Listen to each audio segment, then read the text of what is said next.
Dia 1º de janeiro de 2026 e preço do Bitcoin em 88,5 mil dólares. No momento que eu estou gravando esse vídeo, com uma alta de 1,2% em dólar e 478 mil reais. Vamos falar sobre Bitcoin, sobre mercado financeiro e sobre curva de adoção, o que é algo muito interessante. Então eu desejo a todos um ótimo ano de 2026 e vamos para o conteúdo aqui com um post do Bitcoin TED que fala sobre a adoção do Bitcoin. E isso é muito interessante, porque quando a gente fala de uma tecnologia, ela depende da adoção global e ela passa por períodos aí de adoção exponencial, diferente de ativos financeiros aí que têm retornos decrescentes. Então, é um ponto interessante aqui para a gente debater no vídeo de hoje. Lembrando, isso não é uma dica de investimentos, é o disclaimer clássico aqui do canal. E lembrando também que se você gosta do conteúdo do canal, já deixa o like, clique no sininho, inscreva-se no canal e considere fazer parte da área de membros, fazer um apoio, um elogio sincero ao canal aí e também ter acesso a todo o conteúdo exclusivo do canal. Então, o Bitcoin, ele está em uma adoção de 4,7% do mundo, que é a mesma adoção da internet em 1999. Então, se você se lembra aí de como é que era a internet em 1999, você se lembra que, se você tem mais idade aí, você se lembra que a adoção era muito inicial, principalmente aqui no Brasil. Pô, 1999, a adoção da internet era muito baixa, a internet era lenta, era totalmente diferente do que é agora. Lembrando que os smartphones e por aí vai, só passaram a existir aí e se tornarem mais disseminados na população muito tempo depois. Então, naquela época, em 1999, a internet era uma coisa meio de nerd, meio específica, de nicho, certo? Então, assim como o Bitcoin, talvez seja hoje, mas está deixando de ser com o mercado financeiro tradicional entrando de forma mais pesada. Então, muito interessante essa comparação, porque se de fato o Bitcoin manter aí a mesma curva de adoção da internet, e eu já vi algumas comparações que mostram que a adoção do Bitcoin está sendo ainda mais rápida do que a adoção da internet, então pode ser muito cedo. Certo? Então, aquelas pessoas que pensam, será que já perdi o bonde do Bitcoin? Será que o preço já subiu muito e não vou conseguir mais ter aquela valorização exponencial que aquelas pessoas que compraram lá no início tiveram 10 vezes, 100 vezes e por aí vai? Talvez sim, talvez tenhamos essa valorização ainda. Então, o que o gráfico quer dizer, né? Qual é a ideia aqui do gráfico? O Bitcoin pode estar seguindo uma curva de adoção em S, que é um início lento, um início lento com early adopters, uma aceleração quando a infraestrutura mais confiança aparecerem e uma saturação mais tarde. Então, o que a gente está vendo agora é basicamente confiança e infraestrutura aparecendo ainda de forma muito tímida. A gente tem, por exemplo, a Lightning Network, uma segunda camada aí do Bitcoin, que permite pagamentos instantâneos no dia a dia. Mas ainda está muito distante, muito mais gente usa, por exemplo, o Pix do que o Bitcoin da Lightning Network, mesmo considerando que as moedas fiduciárias perdem poder de compra ao longo do tempo e estão colapsando, certo? Então, se a gente pegar o dólar e o real, eventualmente eles vão colapsar. Então, ainda existe muita estrutura para ser criada para viabilizar o Bitcoin. E as pessoas estão se acostumando já com pagamentos online, né? O Pix está aí para mostrar isso. E dicas de passagem, o dinheiro, o pior dinheiro, ele costuma circular mais rápido do que o bom dinheiro, certo? É o que diz, por exemplo, a lei de Gresham, que é um princípio econômico que diz que o dinheiro ruim expulsa o dinheiro bom. Expulsa, no caso, de circulação. Então, se a gente tem, por exemplo, moedas fiduciárias que estão colapsando, por que a gente iria gastar ouro, Bitcoin ou ativos escassos? A gente quer se livrar do papelzinho colorido lastreado em honestidade de políticos. Então, é isso que acontece. Mas isso só mostra o quão distantes ainda, no início nós estamos em relação à adoção do Bitcoin, ou pelo menos potencialmente, né? A analogia com a internet faz sentido. Então, a internet nos anos 90 era muito, né, diferente do que o que a gente tem hoje. O Bitcoin, hoje com infraestrutura monetária, não um app de consumo, certo? E de fato, então, o Bitcoin não é utilizado aí pelas grandes massas. Ele geralmente é utilizado ali ele é armazenado com a expectativa de valorização no futuro. Então ele não é amplamente utilizado no dia a dia ainda. E nesse sentido, a mensagem central ainda é válida. O Bitcoin ainda não está em adoção em massa. E não necessariamente ele precisa ter adoção em massa para se valorizar. Basta ver, por exemplo, o ouro, certo? As pessoas não utilizam uma moeda de ouro para fazer compras no supermercado. Mas não por isso o ouro não deixou aí de se valorizar mais de 60% nos últimos 12 meses. Então, no final das contas, olha só, eu acho que até esse gráfico no anual já atualizou, né? Porque estamos no dia 1º de janeiro. Mas se colocarmos aqui nos últimos 12 meses, então, o ouro se valorizou mais 60% em dólar. E as pessoas não precisam ficar usando ele para comprar um cafezinho para que ele continue se valorizando. Basta uma questão de oferta e demanda. Do ponto de vista de oferta, o ouro ele é escasso, existe uma escassez física. E do ponto de vista da demanda, cada vez mais investidores, países, empresas percebem que as moedas fiduciárias estão colapsando perdendo poder de compra, estão colapsando em função da dívida que vem crescendo, só nos Estados Unidos já passa de 38 trilhões de dólares, e estão adotando o ativo. Então, não necessariamente as pessoas precisam utilizar o Bitcoin em compras no dia a dia para que ele seja útil. Bom, então, mas o fato é que sim, o Bitcoin ainda não está em adoção em massa. E onde que começa o problema? Então, 4,7% da adoção, né? E na verdade não é um problema, porque depois que todo mundo já tiver adotado, você não tem mais potencial de upside, não tem mais assimetria de informação e não tem mais tanto potencial de valorização, né? Então esse número não é sólido, ele depende aí como você define a adoção.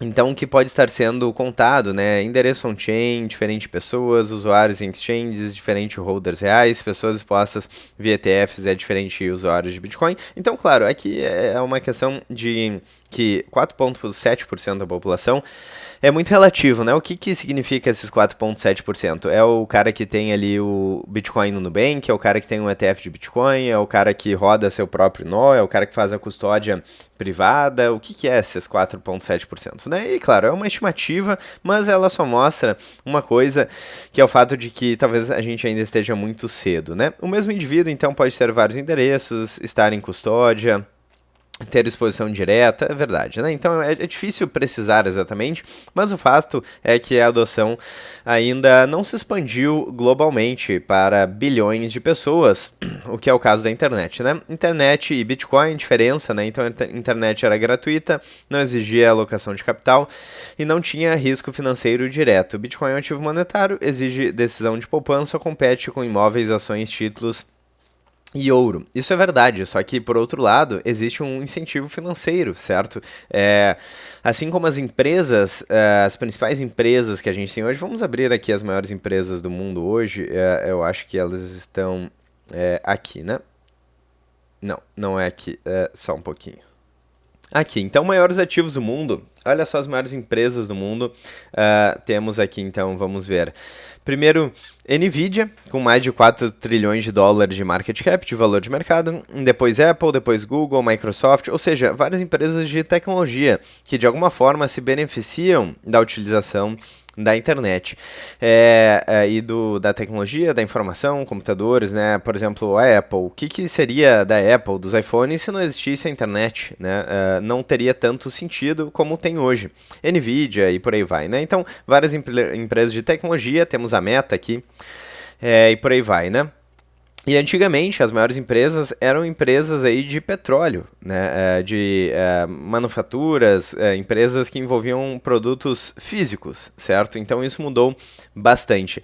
E assim como antigamente, né, o ouro era o principal ativo de reserva global, na verdade ainda é um ótimo ativo de reserva global. Mas o Bitcoin talvez seja a digitalização desse processo aí da moeda, certo? O Bitcoin seja o ouro na época digital, ou seja, a moeda na era digital, como é o título do livro do Fernando Urrich. Enfim, ele vem para digitalizar esse aspecto aí que é o dinheiro, assim como a internet fez com as empresas e vários outros serviços e produtos. Bom, então a barreira de adoção do Bitcoin acaba sendo diferente da internet, maior talvez, enfim. não sei se maior, mas o incentivo também é diferente, né? Então, se você só utiliza a internet para se divertir, você não tem nenhum benefício.